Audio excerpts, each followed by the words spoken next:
to Delhi at the IATA AGM, and joining me is Owens Thomsen, who's a chief economist at IATA. Thank you very much for joining us on this conversation. Quite an interesting session this morning, discussion with you. I am going to, before we start, welcome to Delhi. Thank you so much. It's a great pleasure to be here, of course. Great. I'd like to begin by asking you that a lot has changed since pandemic for the aviation world.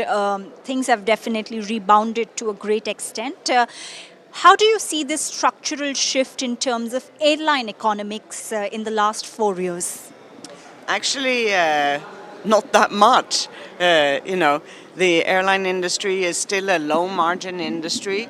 We're forecasting 3.7% net profit margin for the whole industry this year. So that's a low margin industry.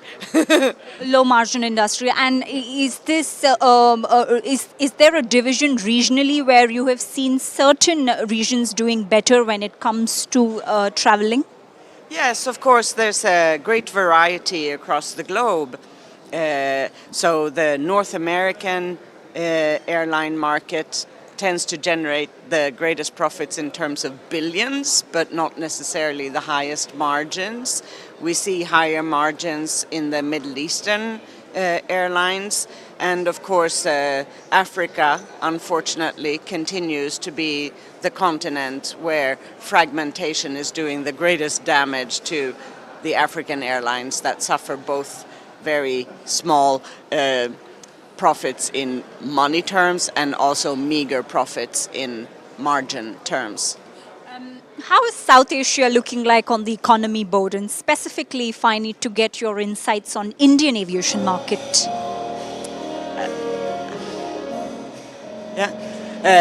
Yes, we are extremely buoyed by what's happening in India, and very impressed and grateful, of course, for the Indian government's policy, which really articulates our superpower, which is that we're not only contributing directly to growth, but we're also a growth accelerator, make it easier for almost every other industry to increase their rate of growth.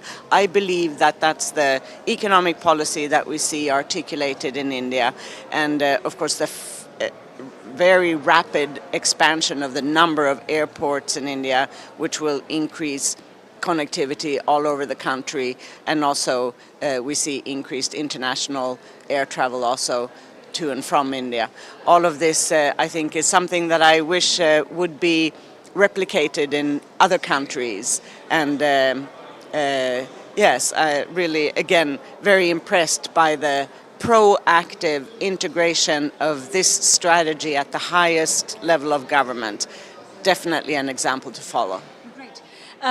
There have been fluctuations with oil prices, especially with what's happening in the US and the announcements coming in on tariffs. Also, what is bothering is how the geopolitical tensions have had a direct impact on airspace, especially the prolonged ones. Does this challenge the road to profitability? Does IATA have an outlook on this for the future?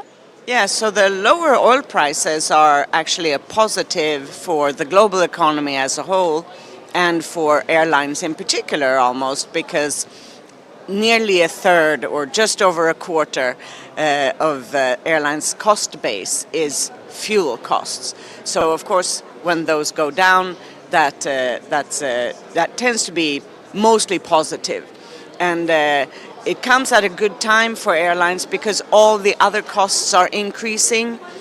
So it's more expensive to own aircraft, more expensive to hire staff, and more expensive to do the maintenance, and almost every other cost is increasing. So we're very fortunate in this local context, that at least oil prices are not increasing for now.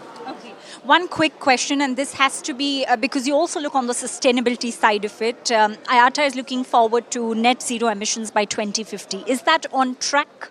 No, absolutely not on track.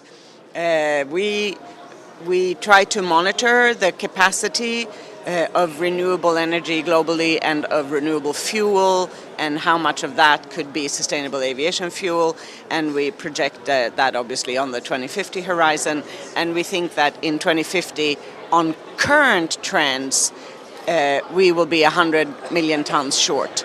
The thing is that obviously these are production capabilities that need to be built over a number of years, and every year delay will have a multiplied impact on the 2050 horizon.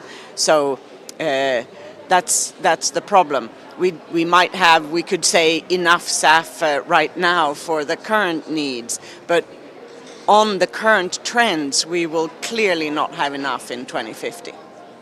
And what can be done about this? Do you plan to do dialogues with your member country, governments of your member countries, in order to push the agenda? Yes, we do. And again, we look very hopefully to India, because there is so much raw material that can be used in India for sustainable aviation fuel production. And this is also a fact that today most of the sustainable aviation fuel is produced in the US and Europe, and those two continents will not be able to produce the quantities needed in the future. So we really need countries such as India to take the opportunity, which I think this is, another growth multiplier opportunity for India, alongside aviation itself, and then this energy transition that would be another example that India could show the rest of the world for other countries to follow. Great. Thank you very much for speaking with us. It's a pleasure, and wishing you a great trip back. So much. I thank you so much. It's been lovely to speak to you, and hope to see you soon again. If you like the video, do like, comment, share and subscribe.